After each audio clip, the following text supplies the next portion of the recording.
Est-ce qu'il t'arrive de sentir monter en toi une vague de colère pour une chose simple, une tasse qui traîne, une chose anodine, et tu te demandes pourquoi je m'énerve pour rien, ça, c'est pas moi.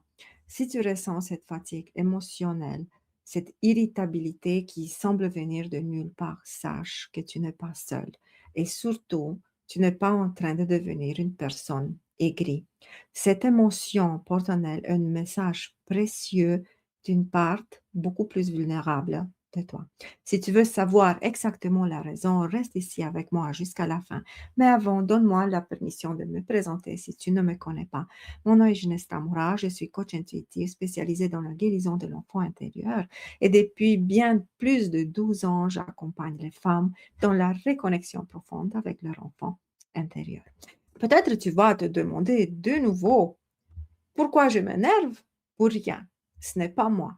Mais maintenant, si tu restes avec moi jusqu'à la fin, tu vas comprendre exactement pourquoi cette vague de colère qui vient souvent te chercher. En premier, quand tu ressens ces vagues de colère qui montent, ça veut dire que c'est la fin du voile invisible parce qu'il existe un avant et un après.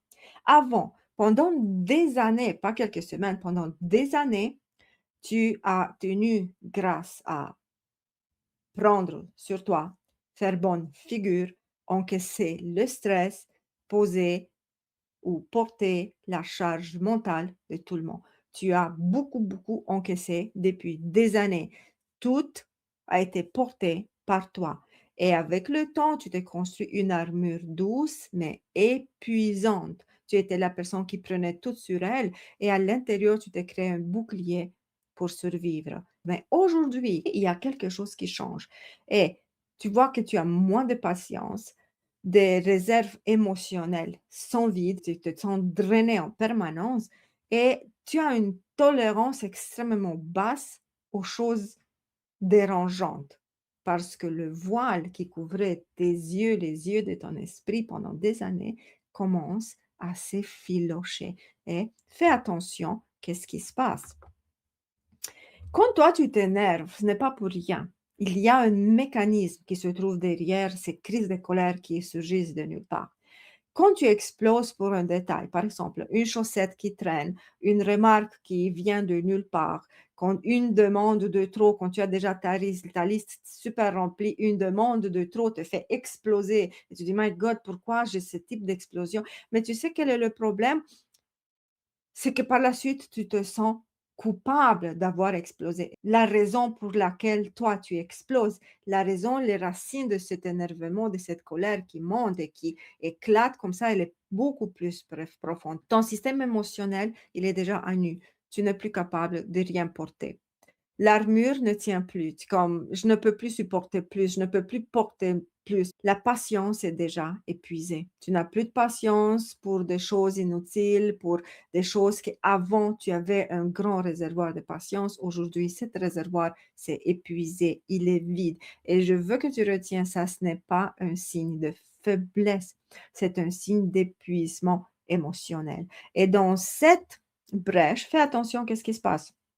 À travers cette faille, ce trou dans cette carapace, en fait, c'est ton enfant intérieur qui fait entrer. C'est elle qui ne veut plus se taire. C'est ton enfant intérieur qui demande de l'attention parce qu'elle va crier fort, fort, fort, cet enfant. Mais, et moi, est-ce que moi j'existe? Parce que depuis des années, je porte le poids de tout le monde. Mais est-ce que moi j'existe? Et maintenant, imagine, tu as un grand sac plein de plaintes, plein de choses à faire, plein de ressources à tenir, de colère étouffée, de non jamais dites, de sourires forcés. Maintenant, regarde ton sac, juste imagine sur ton dos, il y a un énorme sac rempli, rempli de choses que tu as accumulées depuis toute ton vie. Mais quand cette colère explose, c'est pas que tu es méchante. Notre âme te crie, je n'en peux plus te voir vivre ce type de vie. Je ne peux plus te voir que toi, tu acceptes tout de tout le monde et tu prennes jamais soin de toi. Je ne peux plus supporter que tu portes tout, absolument.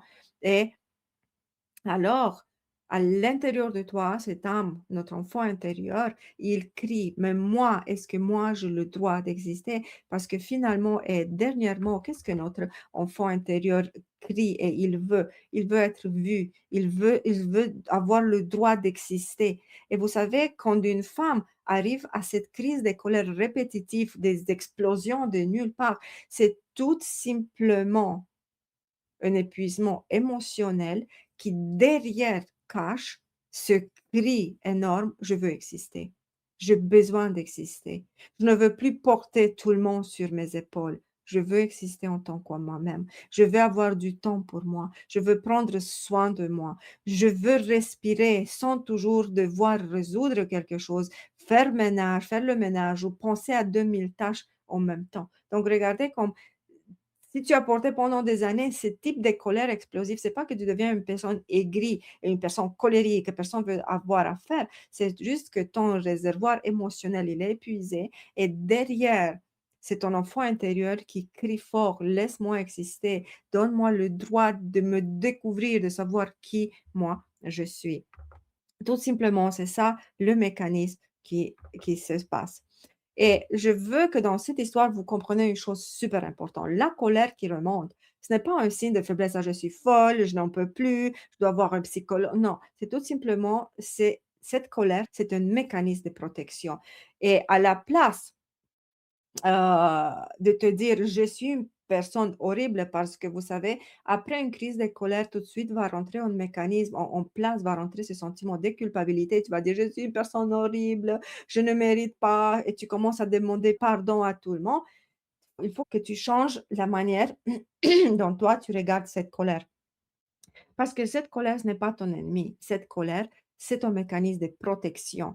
C'est une protection maladroite, bien entendu, mais c'est une protection nécessaire parce que toi, tu essayes de poser à travers cette colère, inconsciemment, bien entendu, tu essayes de mettre des limites, tu essayes de t'exprimer, mais en fait, n'oublie pas, c'est ton enfant intérieur qui dit: «Ici, c'est ma limite, j'ai besoin de repos, j'ai besoin qu'on me voie, enfin». Donc c'est ça que tu dois comprendre quand les crises de colère viennent de nulle part. Donc la colère, c'est un signal, ce n'est pas un défaut. Cette irritabilité est un signal d'alarme. Fais attention à ces signaux d'alarme. Il est temps de remplir. Pas de donner encore plus aux autres, mais tu dois t'occuper de cet enfant intérieur. Ta colère, ce n'est rien d'autre qu'une tentative de guérison. C'est le temps qu'on change la manière de vivre, c'est le temps on vit notre vie selon un rythme qui nous appartient. Et maintenant, qu'est-ce que tu dois faire? Parce que tu dois faire quelque chose pour apaiser cette colère. Quand l'agacement monte en toi, je vais le mettre plus grand, tu peux même prendre une photo. Donc, quand tu as quelques étapes à suivre, quand l'agacement, quand cette colère monte en toi, arrête-toi, stop un instant, tu fermes les yeux, peu importe où tu te trouves, bien entendu pas dans la rue, tu fermes les yeux. Deuxièmement, tu dois apaiser ton corps parce que la colère est très physique, elle habite beaucoup notre corps. Alors, tu vas prendre une grande inspiration et tu vas mettre une main sur ton cœur et tu respires et tu dis: «Je suis en sécurité, je suis protégé, je suis aimé, j'ai le droit d'exprimer, d'extérioriser mes émotions». Dans une troisième étape, tu dois te parler et tu dois te dire: «Je t'entends», parce que maintenant tu vas parler à cette petite fille à l'intérieur de toi et tu vas lui dire: «Je t'entends, je suis là». Tu n'as plus à porter toutes ces choses-là, tu n'as plus à les porter toute seule et fais attention à une chose super importante. Quand toi, tu te retrouves dans une situation de colère profonde, ce n'est pas le temps de trouver des solutions, des stratégies, de réparer quoi que ce soit. Tu n'as pas besoin d'une solution ici et maintenant. Tu as juste besoin de reconnaître cette fatigue émotionnelle et plus vite tu vas reconnaître cette fatigue émotionnelle, plus tu vas être bonne et douce avec toi à la place de te culpabiliser. Donc juste accepte: «Oui, je suis pas folle, c'est un épuisement émotionnel. J'ai le droit de ressentir cette émotion et j'ai le droit de prendre soin de moi». Donc une chose super importante que je veux que tu retiens, ce n'est pas toi contre le monde, c'est l'enfant en toi qui demande à exister. Donc, comme tu peux voir, chaque fois qu'une crise de colère monte, c'est pas que le monde est contre toi et toi, tu te retrouves toute seule à affronter le monde. C'est juste simplement ton enfant intérieur, il a besoin d'un espace où il peut être entendu, où il peut se reposer tout simplement, où il n'a plus besoin de porter les choses qui ne lui appartiennent plus. Alors, si toi, tu te retrouves dans cette situation où ta colère est explosive et tu as maintenant compris que ton enfant intérieur, il a besoin d'un espace pour se retrouver, mais tu ne sais pas comment faire, je t'invite à suivre mon challenge de 5 jours. Pendant 5 jours, je vais te montrer des étapes, une après l'autre, comment te reconnecter à ton enfant intérieur. Le lien se trouve dans la description. Si cette vidéo t'a apporté plus de clarté sur ta propre vie, sur ces crises de colère qui dérangent et qui perturbent complètement ta vie, je t'invite à partager cette vidéo avec une personne qui pourrait apprendre un peu plus. Et surtout, n'oublie pas à t'abonner parce que chaque semaine, je reviens avec de nouveaux contenus pour nous aider à mieux vivre notre vie. Jusqu'à la prochaine fois, je t'envoie tout mon amour. Prends soin de toi. Bye bye.